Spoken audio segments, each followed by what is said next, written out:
ಅಬ್ಬಬ್ಬಬ್ಬಾ ನೋಡೋರಲ್ಲ ಎಷ್ಟು ಜನ ಅಲ್ಲಿ ಕೂತ್ಕೊಂಡು ರನ್ನ ಸಿನಿಮಾ ಹೇಗಿದೆ ಅಂತ ಏನು ಹೇಳೋದು. ಕಾರ್ನರ್ ಸೀಟ್ಗೆ ನಮಸ್ಕಾರ, ನಾನು ನಿಮ್ಮ ನವೀನ್ ಶೌರಿ. ರನ್ನ ಎಸ್ ಹಿಂಗೆ ಹಾಕೊಂಡ್ಬಿಟ್ರೆ ಗೊತ್ತಾಗ್ಬಿಡುತ್ತೆ ರನ್ನ ಏನು ಅಂತ. ಹೌದು, ಫುಲ್ಲು ಸ್ಟೈಲು, ಮಾಸು, ಗ್ಲೋ, ನಮ್ಮ ಕಿಚ್ಚ ಸುದೀಪ್ ಅವ್ರ ಆ್ಯಟಿಟ್ಯೂಡು ಬ್ರಿಲಿಯಂಟ್. ಆದರೆ ಫಸ್ಟು ಸ್ಟೋರಿ ಲೈನ್. ತೆಲುಗು ಚಿತ್ರದಲ್ಲಿ ನಮ್ಮ ಪವನ್ ಕಲ್ಯಾಣ್ ಅವರು ಅತ್ತಾರಿಂಟಿಗೆ ದಾರಿ ಅಂದ್ರೆ ಇದೇ ದಾರಿ ಅತ್ತೆ ಮನೆಗೆ ಅಂತ ಅರ್ಥ. ಆ ಒಂದು ಚಿತ್ರನ ರೀಮೇಕ್ ಮಾಡಿರುವಂತಹ ಚಿತ್ರ ರನ್ನ. ನಮ್ಮ ಕಿಚ್ಚ ಸುದೀಪ್ ಅವರು ಸುಮಾರು ಒಂದು ಕಾಲು ವರ್ಷದ ಹಿಂದೆ ರನ್ನ ಚಿತ್ರದ ಶೂಟಿಂಗ್ ಶುರು ಆಯಿತು. ಒಂದಷ್ಟು ಅಡಚಣೆಗಳು, ಒಂದಷ್ಟು ಅಡೆತಡೆಗಳು ರಿಲೀಸ್ ಆಗೋದಕ್ಕೆ, ಬಟ್ ಅದನ್ನೆಲ್ಲ ಮೀರಿ ಇವತ್ತು ರನ್ನ ಚಿತ್ರ ರಿಲೀಸ್ ಆಗಿದೆ. ಡೈರೆಕ್ಟರು ನಮ್ಮ ನಂದಕಿಶೋರ್ ಅವರು. ಸ್ಟೋರಿ ಲೈನ್ ಏನು ಅಂತ ಹೇಳಿದ್ರೆ, ಚಿಕ್ಕ ವಯಸ್ಸಲ್ಲೇ ಸೋದರತ್ತೆ ಜಗಳ ಮಾಡಿಕೊಂಡು ಮನೆಯಿಂದ ಹೊರಗೆ ಹೋಗ್ಬಿಟ್ಟಿರ್ತಾರೆ. ಸೊ ಆ ಸೋದರತ್ತೆನ ಮನವೊಲಿಸಿ ಕರ್ಕೊಂಬರುವಂತಹ ಪಾತ್ರನೇ ನಮ್ಮ ಕಿಚ್ಚ ಸುದೀಪ್ ಅವರು ಅಭಿನಯ ಮಾಡಿರುವಂತಹ ರನ್ನ. ಆಕ್ಚುಲಿ ಚಿತ್ರದಲ್ಲಿ ಅವ್ರ ಹೆಸರು ಭಾರ್ಗವ ಅಂತ.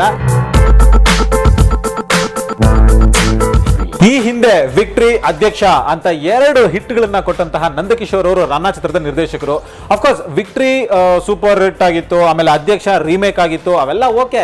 ಆದ್ರೆ ಒಂದು ಸೂಪರ್ ಸ್ಟಾರ್, ಅದು ನಮ್ಮ ಕಿಚ್ಚ ಸುದೀಪ್ ಅಂತ ಲೆವೆಲ್ ಅಲ್ಲಿರುವಂತಹ ಒಂದು ಸೂಪರ್ ಸ್ಟಾರ್ ಗೆ ರೀಮೇಕ್ ಮಾಡಬೇಕು ಅಂತ ಹೇಳಿದ್ರೆ ಒಂದು ದೊಡ್ಡ ಭಾರನೇ ತಲೆ ಮೇಲೆ ಹೊತ್ಕೊಳ್ಳಂಗಾಗುತ್ತೆ. ಬಟ್ ನಂದಕಿಶೋರ್ ಅವರು ಆ ಒಂದು ಕೆಲಸನ ಸಲೀಸಾಗಿ ಮಾಡಿದ್ದಾರೆ ಅಂತಾನೆ ಹೇಳ್ಬೇಕು. ಯಾಕೆಂದ್ರೆ ರೀಮೇಕ್ ಅಂತ ಹೇಳಿದ ತಕ್ಷಣ ಸ್ಕ್ರಿಪ್ಟ್ ಕೈಲಿರುತ್ತೆ, shot to shot, scene to scene ಹೇಗೆ ಫಾಲೋ ಮಾಡಬೇಕು ಆ ಥರ ಫಾಲೋ ಮಾಡಬಹುದು ಅಂತ ಹೇಳ್ಬೋದು. ಆದ್ರೆ ಸುದೀಪ್ ಅವ್ರ ಜೊತೆಗೆ ಒಂದು ದೊಡ್ಡ ತಾರಾಗಣ ಇದೆ. ನಮ್ಮ ಮಧುಬಾಲ ಅವರು ಮತ್ತೆ ವಾಪಸ್ ಬಂದಿದ್ದಾರೆ ಕನ್ನಡಕ್ಕೆ ಅಣ್ಣಯ್ಯ ಆದ್ಮೇಲೆ.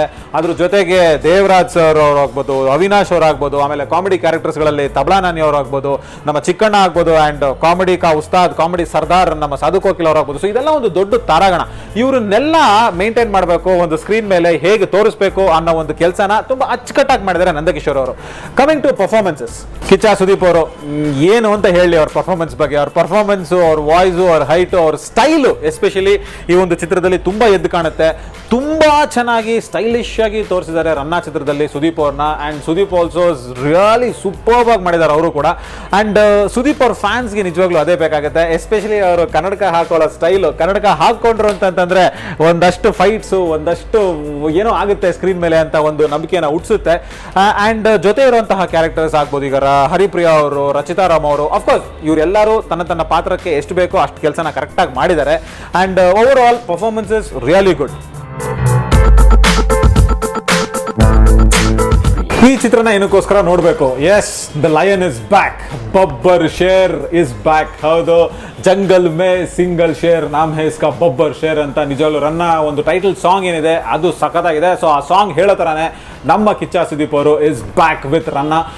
ಏನಕ್ಕೋಸ್ಕರ ರನ್ನ ನೋಡಬೇಕು? ವೆರಿ ಸಿಂಪಲ್, ಇವಾಗಲೇ ಹೇಳಿದ್ನಲ್ಲ, ಕಿಚ್ಚ ಸುದೀಪ್, ಕಿಚ್ಚ ಸುದೀಪ್, ಕಿಚ್ಚ ಸುದೀಪ್. ಹೌದು, ಅವರ ಆಕ್ಟಿಂಗು, ಫೈಟ್ಸು, ಪರ್ಫಾರ್ಮೆನ್ಸು ಆ್ಯಂಡ್ ಅವರ ಕಾಮಿಡಿ ಸೆನ್ಸು, ಆಮೇಲೆ ಕ್ಲೈಮ್ಯಾಕ್ಸ್ ಅಲ್ಲಿ ಅವರ ಎಮೋಷನಲ್ ಆಕ್ಟಿಂಗ್. ಸೊ ಇದೆಲ್ಲದಕ್ಕೋಸ್ಕರ ನಾವು ರನ್ನನ ನೋಡ್ಬೋದು ಅಂತ ಹೇಳ್ಬೋದು. ಬಟ್ ಸ್ವಲ್ಪ ಒಂದು ನೆಗೆಟಿವ್ಸ್ ಅಂತ ಹೇಳಕ್ ಇಷ್ಟಪಡೋದಿಲ್ಲ. ಯಾಕೆಂದ್ರೆ ಈ ಥರ ಒಂದು ರಿಚ್ ಆಗಿ ಸಿನಿಮಾ ಮಾಡಬೇಕು ಅಂದ್ರೆ ಅಫ್ಕೋರ್ಸ್ ಎಲ್ಲವೂ ಇದ್ದೇ ಇರುತ್ತೆ. ನೆಗೆಟಿವ್ ಅನ್ನೋದಕ್ಕಿಂತ ಚಿತ್ರದಲ್ಲಿ ಒಂದಷ್ಟು ವಿಷಯಗಳನ್ನ, ಅಥವಾ ತೆಲುಗು ಚಿತ್ರದ ಅತ್ತಾರಿಂಟಿಗೆ ದಾರಿಗಿಂತ ನಾವು ಸ್ವಲ್ಪ ಬೆಟರ್ ಆಗಿ ಮಾಡ್ಕೋಬಹುದಾಗಿತ್ತು ಅಂತ ಅನ್ಸೋ ವಿಷಯಗಳನ್ನ ಹೇಳಬೇಕು ಅನ್ಸುತ್ತೆ.